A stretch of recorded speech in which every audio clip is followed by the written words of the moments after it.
శ్రీమాత్రే నమః. నమస్కారం. క్రోధినామ సంవత్సర ఉగాది శుభాకాంక్షలు ప్రతి ఒక్కరికి కూడా. మనం ఉగాది గురించి కూడా గత కొన్ని ఎపిసోడ్లో తెలుసుకున్నాం. ఉగాది అంటే ఏంటి, ఏం చేయాలి, ఆ రోజు చేయాల్సినవన్నీ కూడా చేస్తాం. ఈ సంవత్సరం, ఈ క్రోధినామ సంవత్సరం ద్వాదశ రాశి ఫలితాలన్నీ కూడా మనం తెలుసుకోబోతున్నాం. ఈసారి మనం చెప్పబోయే రాశి ఫలితాలు ఒక సంవత్సర కాలానికి ఎలా ఉంటుందో ప్రతి రాశికి ఏ సబ్జెక్ట్ వాళ్ళకి ఆ సబ్జెక్ట్ వైజ్గా చెప్పుకుంటూ వచ్చామన్నమాట. కాస్త ఓపికతో వినండి. 1 ఇయర్ది కాబట్టి కొంచెం ఓపికగా శ్రద్ధాభక్తులతో వినండి, స్కిప్ చేయకండి. అండ్ సద్గురు జ్యోతిషాలయం చెప్తున్నటువంటి ఈ యొక్క అద్భుతమైనటువంటి 1 ఇయర్ ప్రిడిక్షన్లో మా ఛానల్ చూస్తున్న ప్రతి ప్రేక్షక మిత్రులకి పేరు పేరున మీరందరూ కూడా ఆయురారోగ్య ఐశ్వర్యాలతో ఉండాలని భగవంతుని ప్రార్థిస్తున్నాం. ఇప్పటివరకు చాలామంది మన ఛానల్ చూస్తున్నారు, సబ్స్క్రైబర్స్ తక్కువ ఉన్నారు. సబ్స్క్రైబర్స్ తక్కువ ఉన్నారు. కాస్త పక్కన చూస్తూ ఉండగా మీ చేతితో ఆ సబ్స్క్రైబ్ బటన్ కొట్టండి. ఆ పక్కన ఉన్న గంట బటన్ కూడా కొట్టేసేయండి. అన్నీ మా ప్రోగ్రాంలో అన్నీ మీకు వచ్చేస్తాయి. మీకు ఈ యొక్క రాశి ఫలితం నచ్చింది కదా, మరి నచ్చినప్పుడు మనం ఏం చేయాలి? సోషల్గా ఇంకొక 10 మందికి వేయడం. దీని అలాగే ఇన్స్టాలో కానీ, ఫేస్బుక్లో కానీ, వాట్సాప్లో కానీ షేర్ చేయండి. రైట్. మరి జాతకం ఎందుకు ఈ జాతకం తెలుసుకోవాలి? గోచార గ్రహస్థితులు అన్నింటిని దృష్టిలో పెట్టుకొని, అన్ని వర్గాల వారిని దృష్టిలో పెట్టుకొని మేము జాతకం చెప్పడం జరుగుతుంది. జాతకం పడుతున్న వర్షానికి గొడుగే కానీ జాతకం జీవితం కాదు. నేను ప్రతి నెల కూడా చెప్తుంటాను, ఇప్పుడు యొక్క సంవత్సర జాతకం కూడా చెప్తున్నాను. జాతకం ఎంత నమ్మాలో అంత నమ్మండి. మీ యొక్క వ్యక్తిగతమైనటువంటి జీవితంలో మీరు చేస్తున్న వృత్తిని గట్టిగా నమ్మండి. మీ యొక్క కులదైవాన్ని నమ్మండి. తప్పకుండా మీరు బాగా ఉంటారు. ఓకే, ఎవరెవరు తెలుసుకోవాలి?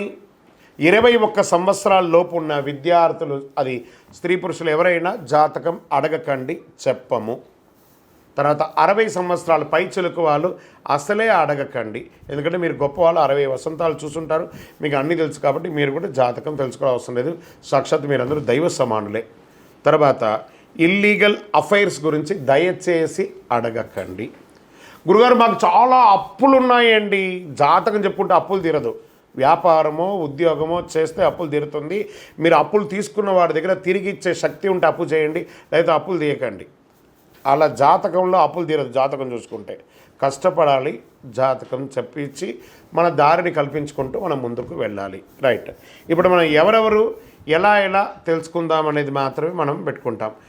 జ్యోతిషాస్త్రరీత్యా ద్వాదశ రాశుల్లో 6వ రాశి అయినటువంటి కన్యారాశి మిత్రులారా, మీరు ఉత్తరా నక్షత్రం 2, 3, 4 పాదములు, హస్తా నక్షత్రం 1, 2, 3 పాదములు, 4 పాదములు, చిత్తా నక్షత్రం 1, 2 పాదాలకి సంబంధించిన మీరు కన్యారాశి వారిగా పరిగణించబడుతున్నారు. ఈ క్రోధినామ సంవత్సరం కన్యారాశి ఫలితాలు: ఆదాయం 5, వ్యయం 5, రాజపూజ్యం 5, అవమానం 2. ఆదాయం ఎంతో ఉందో ఖర్చు అంతే ఉంది. ఈ సంవత్సరం కన్యారాశి గ్రహస్థితి మే 1 నుండి సంవత్సరం చివరి దాకా గురుడు భాగ్యస్థానంలో రజితమూర్తిగా సంచరిస్తున్నారు. శని షష్టమ స్థానంలో తామరమూర్తిగా సంచరిస్తున్నారు. రాహుకేతువులు సప్తమ జన్మస్థానంలో రజతమూర్తిగా సంచరిస్తున్నారు. ఈ సంవత్సరం ఆర్థికంగా చాలా చాలా చాలా బాగా ఉంటుంది. రావాల్సిన డబ్బులు చేతికి అందుతాయి. పెట్టుబడులు పెడతారు. రుణ బాధలు తొలగుతాయి. అప్పులు తీర్చగలుగుతారు. ఆర్థికంగా ఎదుగుదల కనబడుతుంది. ఆచితూచి ఖర్చు పెట్టడం మంచిది. పెట్టుబడుల విషయంలో చాలా జాగ్రత్తగా ఉండాలి. అప్పులు తీసుకునేటప్పుడు జాగ్రత్తగా తీసుకోవాలి. పత్రాల మీద సంతకాలు పెట్టేటప్పుడు అనవసరంగా లోన్స్ కోసం అప్లై చేయడం వల్ల అవి తీర్చలేక అది శాంక్షన్ అయ్యి ఇబ్బంది పడే అవకాశాలు ఉన్నాయి. వ్యాపారస్తులకి ఇది చాలా అనుకూలమైనటువంటి కాలం అని కూడా చెప్పచ్చు. ఇప్పటి వరకు అయితే ఎవరైతే వ్యాపారంలో నష్టపోయి ఉన్నారో దానికి మల్టిపుల్గా మీకు తిరిగి వచ్చే అవకాశాలు ఉన్నాయి. కొత్తగా వ్యాపారం ప్రారంభించాలనుకున్న వారికి ఇది చాలా అనుకూలమైనటువంటి సమయం. ప్రభుత్వ అనుమతులు, పర్మిషన్స్ ఏదైనా ఉంటే వ్యాపారానికి అవన్నీ దొరుకుతాయి. కన్స్ట్రక్షన్ ఫీల్డ్లో ఉన్న వాళ్ళకి కూడా ఇది బిల్డర్స్కి చాలా కలిసి వస్తుంది. కొత్త వ్యాపారం ప్రారంభించాలనుకున్న వారికి చాలా ప్రోత్సాహకరమైన సబ్సిడీలు కూడా వచ్చే అవకాశాలు ఉన్నాయి. బ్యాంకు రుణాలు కూడా త్వరగా దొరుకుతాయి. మంచి పేరు ప్రఖ్యాతులు సంపాదిస్తారు. సంఘంలో గౌరవం పెరుగుతుంది. ఉద్యోగస్తులు తమ ఉద్యోగ స్థానాల్లో మంచి పేరు పొందుతారు. ఉద్యోగస్తులకి ప్రైవేటు ప్రభుత్వ రంగం వారికి శుభవార్త వింటారు. ప్రమోషన్లు వచ్చే అవకాశాలు బాగా ఉన్నాయి. ఇంక్రిమెంట్లు పెరిగే అవకాశాలు కనబడుతున్నాయి. ప్రభుత్వ ఉద్యోగం కోసం ఎదురు చూస్తున్న వారికి ప్రభుత్వ ఉద్యోగం వచ్చే అవకాశాలు ఆగస్టు తర్వాత మెండుగా ఉంది. రాజకీయ నాయకులు కూడా మంచి అవకాశాలు కనబడుతున్నాయి. ప్రజాక్షేత్రంలో మీకు మంచి దిగ్విజయం వచ్చే అవకాశాలు కనబడుతున్నాయి. రాజకీయ నాయకులు సునాయాసంగా ప్రత్యర్థుల్ని మీద గెలుస్తారు. పదవి యోగం, అధికార యోగం స్పష్టంగా కనబడుతుంది. అనుకున్న లక్ష్యాలను ఈజీగా నెరవేర్చుకుంటారు. ప్రత్యర్థులు దెబ్బ కొట్టే విషయంలో సమయస్ఫూర్తి విషయంలో, పట్టుదల కృషి విషయంలో పక్కా ప్రణాళికలతో రాజకీయ నాయకులు ఎదుగుతారు. రాసి పెట్టుకోండి, కన్యారాశి రాజకీయ నాయకులు యోగం యోగం యోగం. కోర్టు వివాదాలు సులభంగా పరిష్కారం అవుతుంది. తల్లిదండ్రులకు సంబంధించి ఆశీర్వాదం సంపూర్ణంగా ఉంటుంది. వాహన యోగం, వస్తు యోగం, గృహయోగం, సంతాన యోగం, ఇల్లు లేని వారికి ఇల్లు, వివాహం కాని వారికి వివాహం, వివాహమైన వారికి సంతానం. ఎన్ని యోగం అండి. ఆగిపోయిన వివాహాలు, ఎప్పుడో మాట్లాడిపోయి నిలిచిపోయిన వాళ్ళు కూడా మళ్ళీ కలిసి అవకాశాలు ఉన్నాయి. ప్రేమ వివాహాలు కూడా అవకాశాలు బాగా కనబడుతున్నాయి పెద్దల అంగీకారంతో. సంతాన సాఫల్యం కోసం చేస్తున్న వాళ్ళకి చాలా జాగ్రత్తగా ఉన్నా కూడా అద్భుతమైనటువంటి సంతానం అవకాశాలు ఉన్నాయి. కుటుంబ అభివృద్ధి, భార్యాభర్తల మధ్య సఖ్యత పెరుగుతుంది. మ్యూచువల్ అండర్స్టాండ్ ఉంటుంది. విదేశీయ ప్రయత్నం చేస్తున్న వాళ్ళకి, విదేశీయానం వెళ్ళాలనుకున్న వాళ్ళకి ఉద్యోగరీత్యా, చదువు రీత్యా, వ్యాపార రీత్యా this is the right time.